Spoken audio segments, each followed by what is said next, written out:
A pandemic payment loophole has been closed after thousands of people potentially claimed money they weren't entitled to. Prime Minister Anthony Albanese on Wednesday announced that National Cabinet had agreed to extend COVID leave disaster payments beyond September.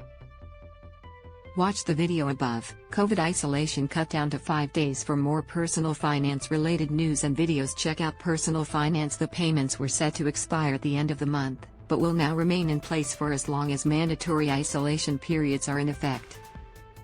That could change soon, too, with Albanese foreshadowing isolation will be the focus of another meeting of state and territory leaders at the end of the month. In extending the pandemic leave payments, the government also closed a loophole for repeat claimants. Under the revised scheme, people will only be able to claim the payment 3 times over 6 months, unless they can argue extraordinary circumstances.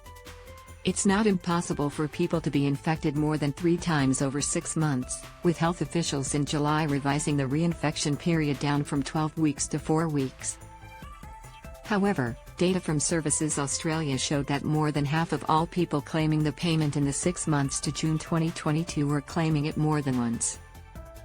Of those, 12%, or about 7.2% of all claimants, had claimed 4 or more times. We remain obviously of the view that if people are sick, whether from COVID or from other health issues, they should not be at work, and that is important, Albanese told reporters. The government has a responsibility to provide support during that period for the appropriate period which is designated.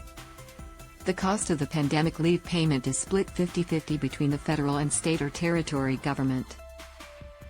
It's $450 if the claimant lost at least 8 hours, or a full day's work, and less than 20 hours overall, or $540 if they lost more than 20 hours of work.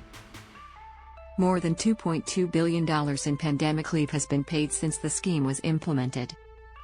The next time National Cabinet meets, the conversation will shift to isolation periods. People who test positive to COVID only have to isolate for 5 days instead of 7 under recent changes, unless they work in high-risk settings including aged care and disability care. But Albanese foreshadowed that would be reassessed when he meets with state and territory leaders on September 30th. Of course, there are different arrangements in place in countries, but what we are seeing is gradually a move towards COVID being treated like other health issues, he said on Wednesday. Clearly, we saw with the reduction that we made last time from 7 days to 5, we are making some preparations as well, over a potential wave during the northern winter. Those preparations and how we will respond to them will be a source of further discussion from chief health officers. And finally, thank you all for watching the video. Please like and comment your opinion so we can discuss together. Don't forget to subscribe, press the bell to follow and update many other interesting news. See you in the next videos. Goodbye.